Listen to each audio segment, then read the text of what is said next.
Hi there folks, Scott here. Now a while ago we talked about what a Google console might look like, and it turns out it looks a bit like this. That's right, thin air. Now that's not because such a thing doesn't exist, but it's because at this year's GDC, Google announced Google Stadia, a game streaming service. Now, while it does have a lot of bells and whistles and features, the short description is that it's basically Netflix for gaming. Obviously, this is a huge step away from either buying a console or building a gaming PC, so the big question is, can it work? Well, the fact that we have something like Netflix to compare it to suggests that the concept can work, but that's not the same as saying it will. If we look at the example of Netflix, it succeeded because it gave as good an experience as its predecessor, in this case DVDs and Blu-rays, but it was also a lot easier to use, and that's what Stadia is going to have to do in order to succeed. First of all, let's talk about the experience. Google Stadia is going to have to be indistinguishable from having a game on a disc or installed to a hard drive in order for people to really buy into it.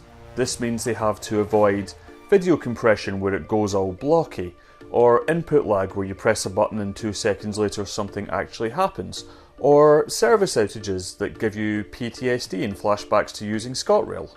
It's also going to need a massive library of games to play, and that may prove a little difficult what with licensing issues. Much as Netflix works, you go there because they have a great library of films and TV shows. So if Google Stadia can't guarantee that the latest and greatest games are going to be on their platform at launch to achieve parity with bricks and mortar retail or downloading it from the Microsoft or PlayStation Store or Steam, then it's going to fall flat on its face. Speaking of ease of use, the GDC presentation did have some interesting ideas, but the big one is the idea that your own personal hardware no longer matters.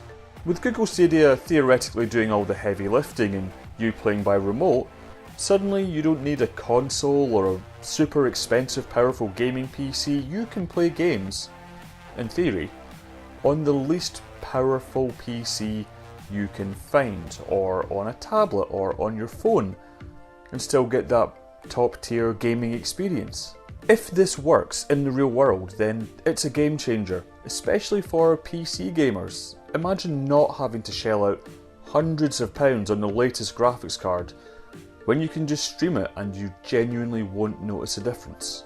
But until it drops in our living rooms and we can see the results for ourselves, it's hard to know whether things will change. Those are just my thoughts. What about you? Please leave them in the comments below. As always, tell all your pals about this video, and I'll see you next week.